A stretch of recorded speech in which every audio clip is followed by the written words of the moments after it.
Hi, everybody. Welcome back. I'm glad to see you again. I hope you had a wonderful vacation and that you're still enjoying the great sunshine out there that's going on right now. I sure am.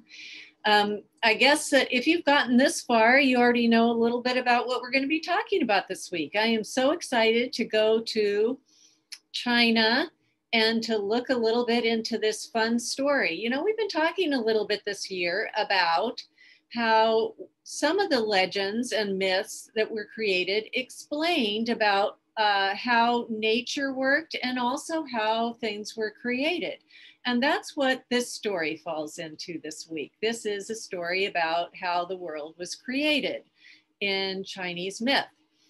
And so the first thing that we're going to look at today is a symbol that you've probably seen around at one point or another. And I'm going to show you a little bit different version of that today.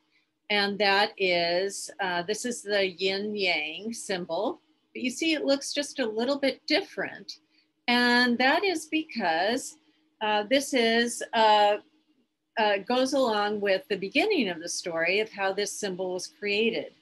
And Laozi, who was a philosopher a long, long time ago in China, he was a philosopher of Zhao. And a philosopher just means somebody who tries to understand the way things work. And when he comes up with a philosophy, that means it's a set of beliefs that a way of thinking or a set of beliefs about how you think the world operates and works. And so he was a philosopher. And what he came up with is he was a philosopher of what's called Tao. And in Taoism, he said there was this energy that he thought went out throughout the world, and he called it Qi. And it's spelled Qi, Qi. And the energy, he thought, of the universe flowed through all things, through everything that you could see and touch. And whether or not it was on Earth or out in the universe, everywhere had Qi, or this energy. And so what he taught people was you need to work with this force, not against it. And he said that they could find easy ways to achieve those goals, rather if you worked with the force than against it. And so this symbol right here was a way to talk about that. And he said that Qi has two sides to it, the yin and the yang. And the yin is a female side to it, and the yang is a male side to it. And that's why you have a picture here of a woman and a man. And the feminine side, or the female, the girl side to it, had a symbolism that had to do with things that are dark or wet or cold or passive. And the male side to it had things to do with light and warmth and dryness and activity. So you can see that these are just opposites of each other. So if you have things that are light on one side, you have things that are dark on the other side. So you can see why in the usual symbol that you see, this is just dark and this is light. So you wouldn't have her drawn on here. And in the picture that you saw in our little introduction, you saw just a regular one. Usually you'd see just this white dot here and this black dot here, which represents the fact that even in this side, there's a little bit of the masculine in this side and the opposite on this side. But not to get into too much detail, what they're saying is you have to realize that in the Chinese culture, it was a very man-centered culture. So although we see this as kind of like, really, are you going to say all these negative things about women? It was a very male-dominated culture. But also we need to realize it's not quite as negative as we just think right off when we're looking at it, because what they're really getting at here too is that for every one side, it's a dual system. So for one side, there's always an opposite side.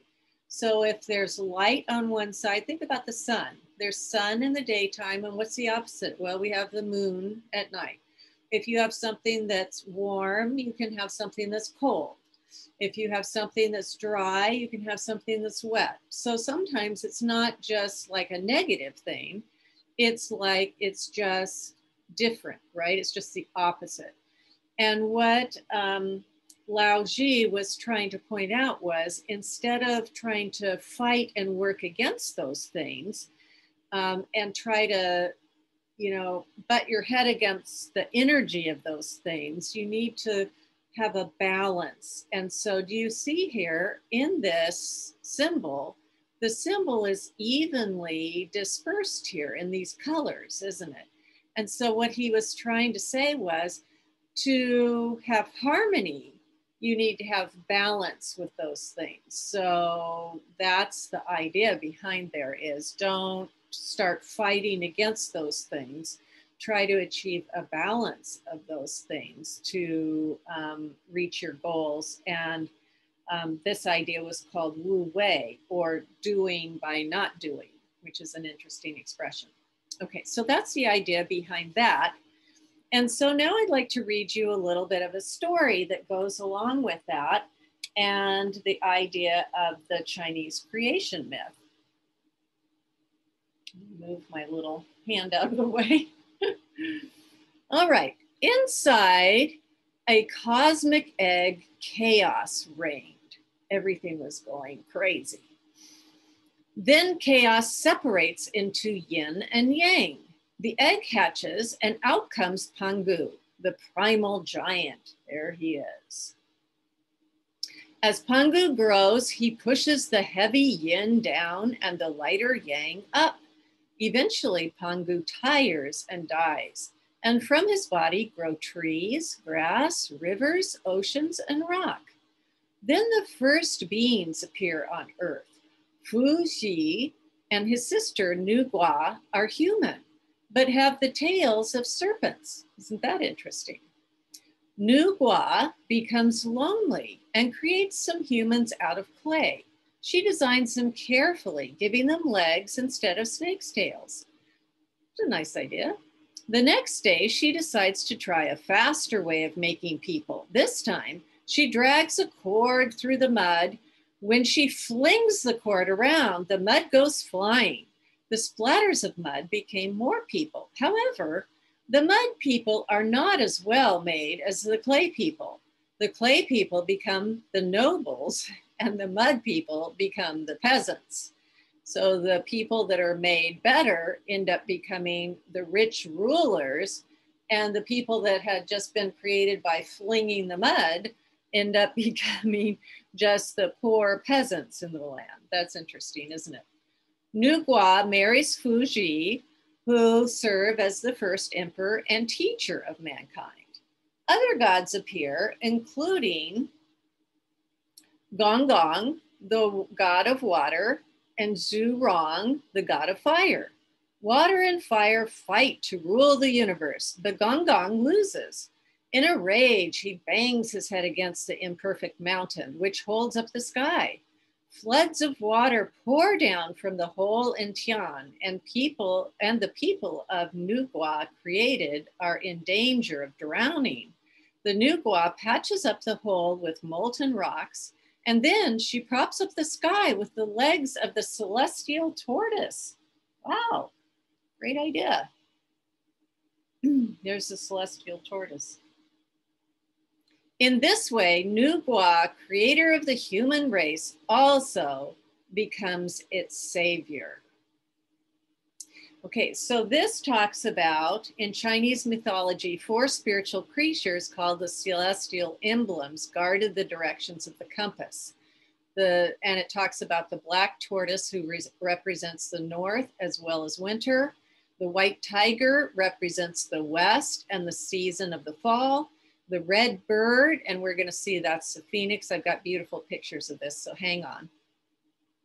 The red bird is the south and summer, and the celestial blue dragon is the east and the season of spring. And I think we talked about this a little bit before, but I wanted to show you these really beautiful pictures that I have in another book of this. So hang on here. Move my mouse out of the way. Okay, so I'm not exactly sure why south is at the top, but look at that. There's the red bird or phoenix, which is summer, red fire, and knowledge. It says, born out of fire, the phoenix guarded the south. The radiant bird was used as a symbol of the Empress of China. Like a wild swan, it had crane's forehead, a mandarin duck's crown, a swallow's throat, a chicken's beak, the back of a tortoise, and the tail from a fish with a peacock's feathers. It's really interesting, isn't it? Okay, and the west over here was the white tiger, and it says fall white, this is hard to read, metal and goodness, sorry. The powerful white tiger protected the West. The legend said that the tiger would only appear during the peaceful reign of a virtuous emperor. I think we talked about that before. The white tiger replaced the mythical heron. Okay. And then here's that black warrior that we just read about that saved the day. The winter black water and happiness. The tortoise that guarded the north was often shown with a snake riding on its shell.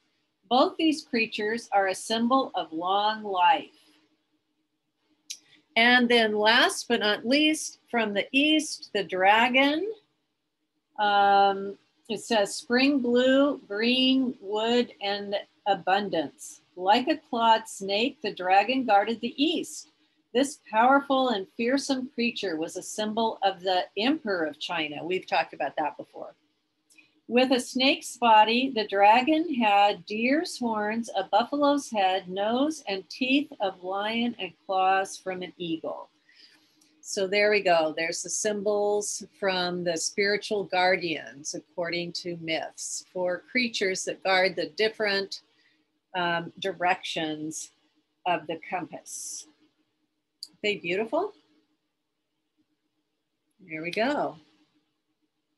All right, so hang on, stay tuned, because what I'm going to show you in the next video is how to create magic squares. So I think you'll have fun with that if you want to do it, and you can send me a post if you did do your magic squares, and I think that you'd have fun trying it if you want to. So I hope I shall see you soon about that, and you can let me know in the comments if you did enjoy doing the magic squares. And if you don't do the magic squares, I hope that you will then just post a comment and let me know how you liked the story of the yin and the yang and the creation of the world. Okay, we'll see you next week. Thanks, bye.